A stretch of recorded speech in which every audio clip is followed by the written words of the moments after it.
नमस्कार। हम और हमारा स्वास्थ्य कार्यक्रम में आप सभी का स्वागत है। दर्शकों, इस कार्यक्रम के माध्यम से हमारी यही कोशिश रहती है कि हम आप तक स्वास्थ्य संबंधी हमेशा नई नई जानकारियाँ पहुँचा सकें। आज का विषय है विश्व एड्स दिवस जन सामान्य की नज़र में। हाल ही में हमने विश्व एड्स दिवस मनाया है। हर वर्ष हम मनाते हैं 1 दिसंबर को विश्व एड्स दिवस। क्यों मनाया जाता है और एड्स किन कारणों से होता है, कैसे इसके उपचार की व्यवस्था है, खासकर हम बात करेंगे छत्तीसगढ़ राज्य के बारे में। हमारे साथ स्टूडियो में मौजूद हैं विशेषज्ञ के तौर पर डॉक्टर S.K. बिंजवार, अतिरिक्त परियोजना संचालक छत्तीसगढ़ राज्य एड्स नियंत्रण समिति।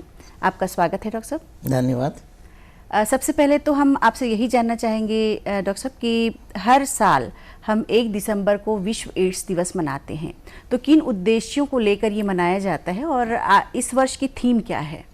देखिए, पूरे विश्व में 1 दिसंबर को विश्व एड्स दिवस उन लोगों के यादगार में मनाया जाता है जो HIV से संक्रमित होकर अपने जीवन के उसको खोए हैं जी। उनकी यादगार में भी इसको मनाया जाता है। और उनके साथ साथ में जो संदेश दिए हैं कि उनके साथ जो जी रहे हैं उनका किस प्रकार से उनका सहयोग और सामाजिक सोशल में किस प्रकार से बने रहने के लिए उनके क्या क्या उपाय किए जाए। जी। प्रतिवर्ष अलग अलग वर्ष में अलग अलग थीम आई जाती है। तो इस साल की जो वैसे थीम है विश्व एड्स दिवस के अवसर पर वैश्विक एकजुटता और साझा जिम्मेदारी, अर्थात कि हम एकजुट होके इस बीमारी से और हम लोगों के साथ में मिलकर इस बीमारी से या इस स्थिति से कैसे लोगों को समाज में खड़ा करें और उनको जीने के अधिकार दें और सबको साथ में लेके चलें। तो ऐसे कुछ ना हो जिससे कि हम स्टिग्मा ना कर पाएँ। बिल्कुल, सामाजिक जिम्मेदारी है हम सबकी इस स्थिति को नियंत्रण में लाने के लिए। जी। डॉक्टर साहब, HIV और एड्स ये दोनों में क्या अंतर है? देखिए, HIV एक वायरस है। जी। वायरस जब किसी संक्रमित व्यक्ति के संपर्क में जो 4 कारण से फैलाव होते हैं जी। एक तो है असुरक्षित यौन संबंध बनाने के कारण होता है जी। उसका मुख्य 85% जो कारण है असुरक्षित यौन संबंध। दूसरा है संक्रमित सुई का उपयोग करना, जैसे नशे वाले लोग करते हैं, एक दूसरे को सुई में बांट के लगाते हैं जी। नशा का शेयर करते हैं तो उनके संक्रमण के चांसेस बढ़ जाते हैं जी। संक्रमित माता यदि गर्भ धारण करती है तो उसमें बच्चे पे शिशु को HIV होने के चांसेस हो जाते हैं। तो संक्रमित माता गर्भ धारण समय में भी HIV वायरस को फैला सकती है। चौथा कारण है हम संक्रमित रक्त, जैसे ब्लड बैंकों से सुरक्षित रक्त ना लेके संक्रमित रक्त को चढ़ा दिया जाता है तो रक्त के माध्यम से भी ये फैलाव हो जाती है। ये 4 कारण जो हैं जिसमें कि HIV वायरस फैलता है जी। अब एड्स क्या है, इसके बारे में अलग है। जब शरीर के अंदर HIV वायरस चल देता है जी तो हमारे शरीर में, जैसे हम जनरली साधारण समय में जब सर्दी खांसी बुखार या कुछ भी इन्फेक्शन हमारे शरीर में आ जाए तो हम तब बीमार पड़ते हैं कि जब हमारी प्रतिरोधक क्षमता कम हो जाती है। क्योंकि ईश्वर ने बनाया है कि हमारे शरीर में विभिन्न प्रकार के रचनात्मक सेल का निर्माण किया है कि बाहरी वातावरण से कोई आए बैक्टीरिया या वायरस है उसको उनसे खुद स्वयं लड़ता है, लड़के उसको मार के फिर उसको हटाता है। जब मार देता है तो उससे हमारी इम्यूनिटी बढ़ जाती है, उन पर से हम स्वस्थ हो जाते हैं। HIV वायरस में होता क्या है कि जब शरीर के अंदर जाता है तो एक चुपचाप बैठ जाता है, साथ ही में एक CD4 काउंट होता है। WBC के जो श्वेत रक्त कणिका हैं उसमें से बीटा सेल B सेल होते हैं, उसमें जाके उनसे लड़ाई झगड़ा करता रहता है जैसे ये जी। और फिर अपना डेवलपमेंट वहाँ पे वो करता है, ग्रोथ करता है। जब समय आता है इनका ग्रोथ बढ़ जाता है तो ऐसे को इनको समय आने में कम से कम इनको 10, 15, 20 साल भी लग सकते हैं जी। एक विंडो पीरियड होता है। अगर किसी व्यक्ति को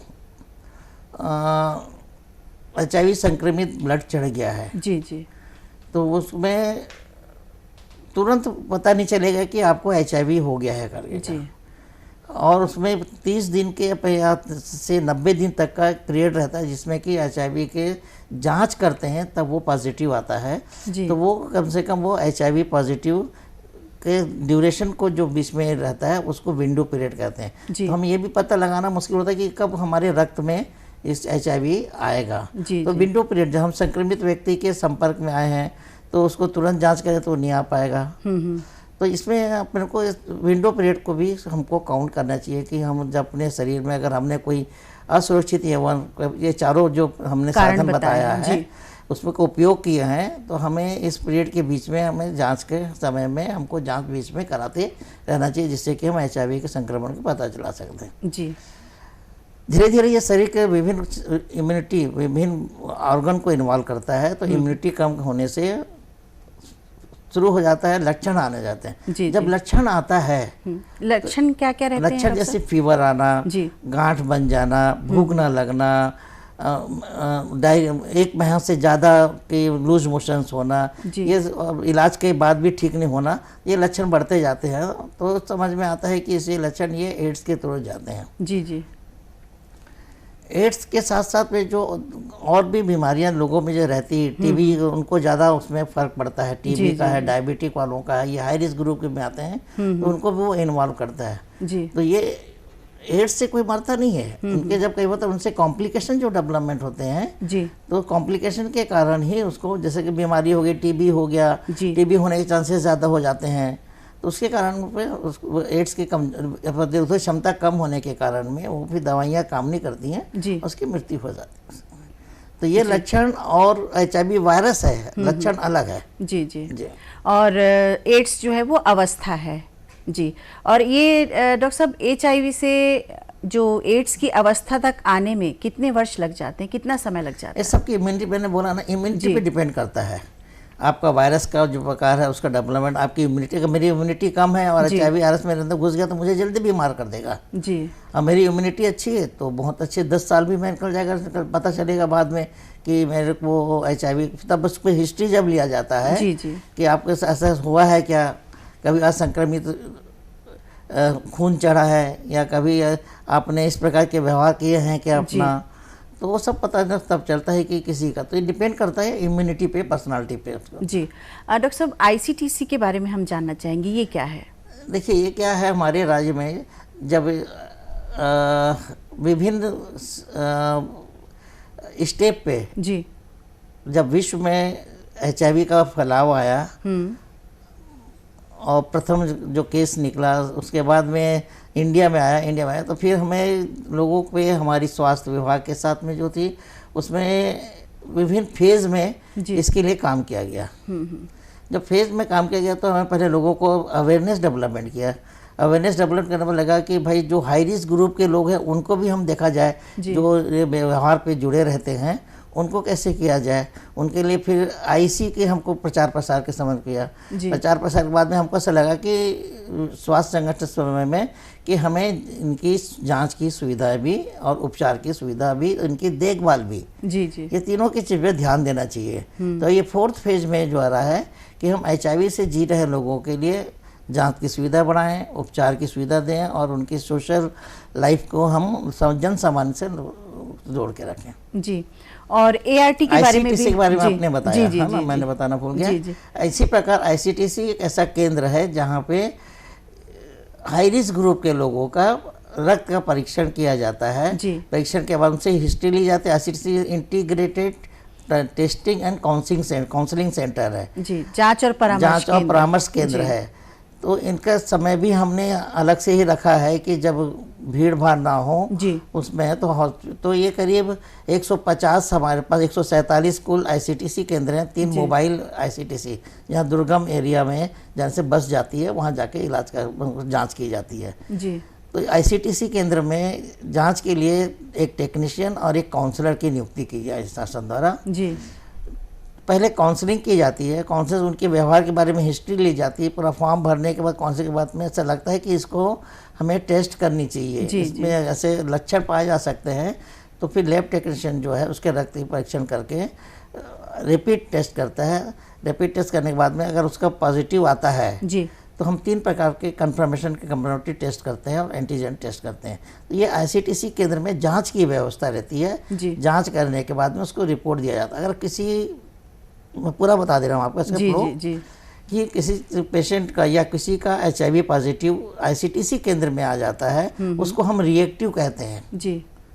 रिएक्टिव होने के बाद हम 3 टेस्ट कर देते हैं स्क्रीनिंग टेस्ट के बाद में, और फिर तीनों टेस्ट पॉजिटिव आने के बाद में ही हम HIV पॉजिटिव कहलाता है वो जी।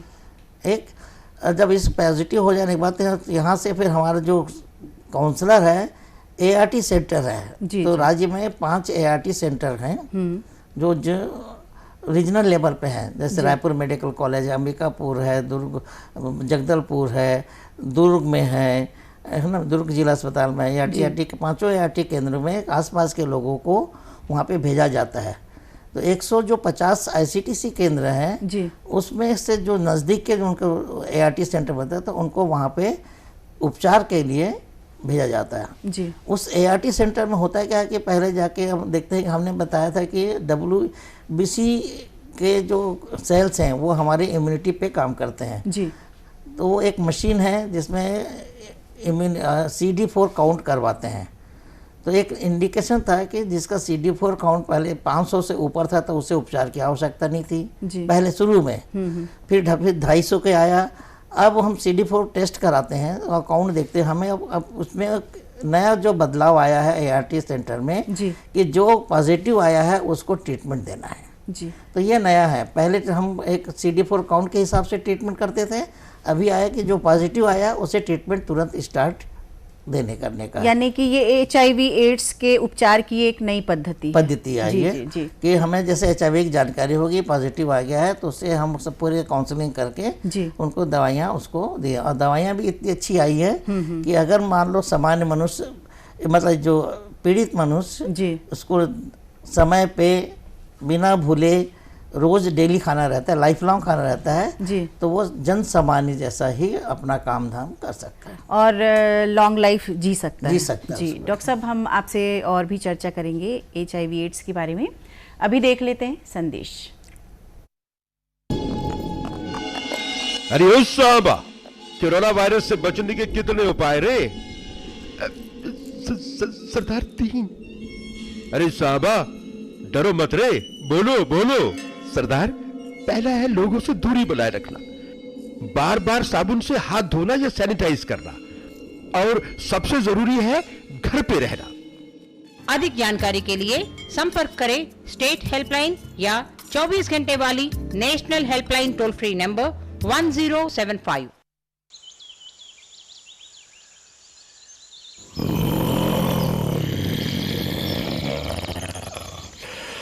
लापरवाही से बाहर मत फिरो, शेर हो या हीरो हो, सवाल खतरों से खेलने का नहीं, जिंदगी का है, या तो खुद का या अपनों का। कोरोना के आगे बलवान भी नहीं टिक पाएगा, पर बचने के उपाय है समझदारी से घर में रहना, बार बार हाथ साबुन से धोना या सैनिटाइज करना।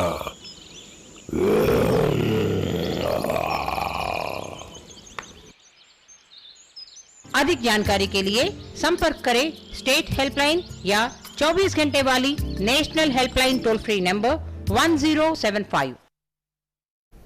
एक बार फिर आपका स्वागत है इस कार्यक्रम में, और आज हम आपको जानकारी दे रहे हैं HIV एड्स के बारे में।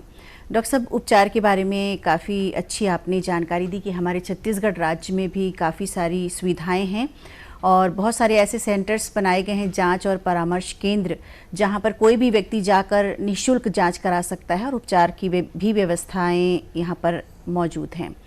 डॉक्टर साहब, हम जानना चाहते हैं कि यदि कोई गर्भवती स्त्री है तो क्या वो भी संक्रमित हो सकती है? हाँ, देखिए मैंने बताया था कि कोई संक्रमित व्यक्ति या संक्रमित महिला का गर्भधारण होता है तो बच्चे में चांसेस HIV के आ सकते हैं, तो इसको बोलते हैं मदर टू चाइल्ड ट्रांसमिशन बोलते हैं इसको। यदि गर्भवती स्त्री संक्रमित हो गई है तो बच्चे को भी, गर्भवती स्त्री संक्रमित है और गर्भ धारण करती है जी जी जी, ये तो, लेकिन इससे घबराने की बात नहीं है। ऐसे समय में अभी आप तुरंत जाके ICTC केंद्र में स्वास्थ्य में जांच सलाह लें और जांच कराएं। इसमें नई चीज़ बढ़िया आई है कि अगर आप गर्भवती माता पॉजिटिव आती है जी, तो वहाँ पे तुरंत ही उसको उपचार दिया जाता है और लगातार 3 महीने के बाद उससे जो सेवन कर मेडिसिन खाती है जी, तो बच्चे के में चांसेस कम हो जाते हैं पॉजिटिव संक्रमण के। जी डॉक्टर साहब, अभी आपने बताया कि जो हमारे जांच और परामर्श केंद्र हैं और ART सेंटर्स के बारे में अभी आपने बताया। छत्तीसगढ़ में हम जानना चाहते हैं कि HIV एड्स की क्या स्थिति है।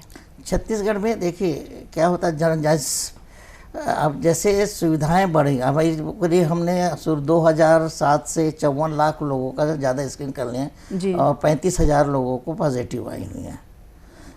एक संख्यात्मक है ये वाली। अगर हम वर्षवार देखेंगे तो हमारी संख्या में कम होते जा रही है वर्षवार प्रतिशत में, क्योंकि जांच के दायरे बढ़ रहे हैं और पॉजिटिविटी कम आ रही है।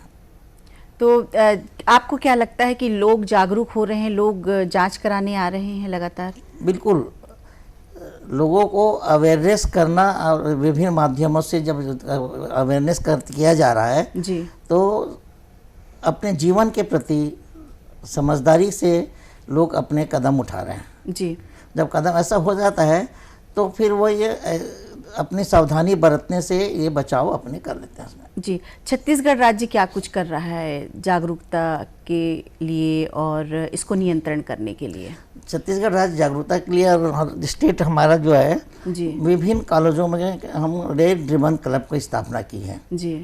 करीब 90 कॉलेजों में हमने कर किया और विभिन्न क्विज के माध्यम से या कुछ समय समय पे उन पे टेस्ट लेके उनके अवेयर करके उन पे हम उसको टेस्ट करते। अभी इस विश्व एक दिवस पे हमने विभिन्न कॉलेजों के करीब 4000 बच्चों का क्विज और कंपटीशन कराया गया था हमारे उसमें परियोजना संचालक महोदय द्वारा, जो राज्य में प्रथम और द्वितीय आए हैं, तृतीय आए, तो उन कॉलेजों के बच्चों को 1 तारीख के सम्मानित कर उन्हें प्रोत्साहित किया। साथ ही साथ में उन बच्चों को ये भी उससे इंटरव्यू लिया गया तो पता चला कि उनमें काफ़ी अच्छा अवेयर है HIV के बच्चों के नाम में जी।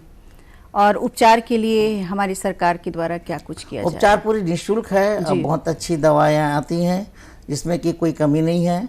और हम तो ये कहेंगे कि उपचार की व्यवस्था में राज्य सरकार ने जो पहले 5 ART सेंटर थे, अभी हमारे को 3 ART सेंटर की और अनुमति मिल गई है। कुल मिला के 8 ART सेंटर, 3 नए खोलेंगे, राजनांदगांव में खोलेंगे, अंबिकापुर में खोलेंगे और दुर्ग अपना कोरबा में खोला जाएगा जी। साथ ही साथ में यहाँ पे प्राइवेट मेडिकल कॉलेज का भी इन्वॉल्वमेंट हो रहा है, तो शंकराचार्य और रिम्स मेडिकल कॉलेज में भी ART सेंटर की स्थापना की जाएगी। इस प्रकार करीब 10 ART सेंटर हो जाएंगे जी।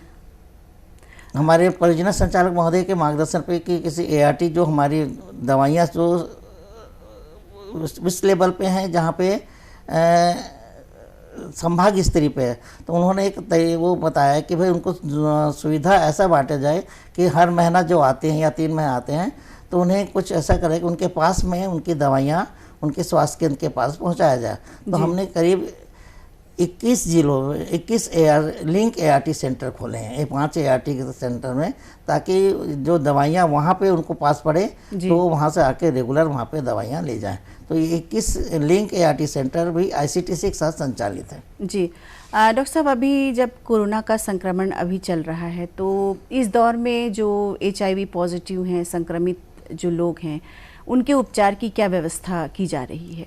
कोरोना के समय में अभी जब लॉकडाउन हुआ था, जब विशेषकर जो था तो हमने उसमें प्लान बना लिया था कि हमारे प्रत्येक ART सेंटर में और प्रत्येक के हमने सर्वे करवा के रखा था पूरा, कि जब कोरोना का समय था और लॉकडाउन होने की उसमें व्यवस्था आ गई थी कि कितने मरीज किस किस घर में, तो हमने घर पहुँच सेवाएँ हमारी NGO के साथ जो चलाती है वो साथ में करे हैं। आना एक प्रकार का था, उसके बाद हमारे NGO टीम है जो ART सेंटर के साथ चलती हैं, तो वो घर पहुँच हम 1-1 महीना 2-2 महीने की दवाइयाँ उनके घर पहुँच करवा दी हैं। तो इस प्रकार उनके रेगुलर जो ट्रीटमेंट है उनके रेगुलर ट्रीटमेंट चलता रहा जी। डॉक्टर साहब, जो HIV संक्रमित लोग हैं उनके साथ जो हमारा व्यवहार है वो कैसा होना चाहिए? देखिए, ये बहुत अच्छा सवाल आपने किया कि HIV बाहर से दिखता नहीं है जी। ठीक उसी प्रकार HIV एक सामान्य है कि किसी जो 4 कारण है उस 4 कारणों के सिवाय दूसरा नहीं होता है। तो सेल्फ असेसमेंट होता है कि इसमें हुआ तो वो अपना खुद जांच करा ले। और जब सामान रहता है वो हमारे साथ खाना खा सकता है, हमारे साथ नहा धो सकता है, हमारे साथ खेल सकता है, समान प्रक्रिया उसमें पूरा भाग ले सकता है वो। जी, उनके साथ हमारा व्यवहार बिल्कुल सामान्य जैसे समान, हमको सोचना ही नहीं चाहिए कि वो उसमें कुछ ऐसा है। उनकी सेवा कर सकते हैं, उनके अपन कपड़ा बदल के पहना सकते हैं, नहला सकते हैं, अगर बीमार है तो भी उसमें वो कर सकते हैं। जी, HIV एड्स ना हो, किसी को संक्रमण ना हो, इसके लिए क्या हमें सावधानी रखनी चाहिए? देखिए, HIV एड्स ना हो, जो मैं कारण बताया उससे बचाव ही इसका एक उपाय है। जी, तो ये उपाय है जैसे कि जब हम यौन संबंध बनाते हैं तो हमें कंडोम का उपयोग करना चाहिए। दूसरा, जब हमें कोई अगर मान लो नशा या किसी कर रहे हैं, कुछ सिरिंज से नशा जो मंगाते हैं या एक तो नशा करना ही नहीं चाहिए, हमें नहीं, तो नशा तो करना नहीं चाहिए, इसको रोक नहीं सकते अपन। जी जी, तो रोका जाए तो अच्छी बात है। जब शेयर होता है वो ना करके इंडिविजुअल निडिल अकेले अपने करके अपना खुद लगा के अपना करें, तो निडिल शेयरिंग नहीं होनी चाहिए। जी। तीसरा, संक्रमित रक्त। जी जी, तो हमको ऐसे ब्लड बैंक से लेना जो लाइसेंसिंग कृत ब्लड बैंक हो, सुरक्षित रक्त दिया जा सकता है। जी। चौथा है संक्रमित मार्ग से हो ना, तो अगर मान लो पति पत्नी दोनों अपने व्यवहार में अच्छे से रहें, कंडोम लगा के यूज करें, तो माता भी संक्रमित नहीं होगी। जी। तो ये 4 कारण को हम इसी प्रकार से रोक सकते हैं। बिल्कुल। डॉक्टर साहब, जैसे कि इस वर्ष का जो थीम है वो है वैश्विक एकजुटता साझा जिम्मेदारी, तो आपको क्या लगता है, क्या हमारी भी जिम्मेदारी है? हम सबकी जिम्मेदारी है जी, हम सबकी जिम्मेदारी है कि इसे कोई अलग थलग ना माना जाए। जी।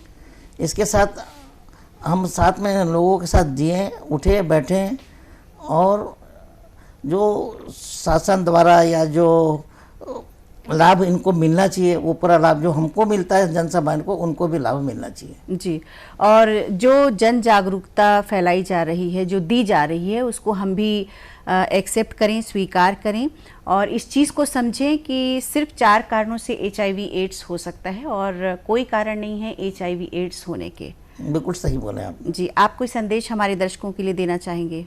दर्शकों से ये निवेदन है कि जैसे हमको एड्स के फैलाव को रोकना है तो उसके बचाव ही, कारणों से बचाव ही उसका एक उपाय है। जी। जिस प्रकार कोरोना काल में हम बोल रहे हैं कि मास्क लगाना अनिवार्य है, तो ये एक बचाव है। जी।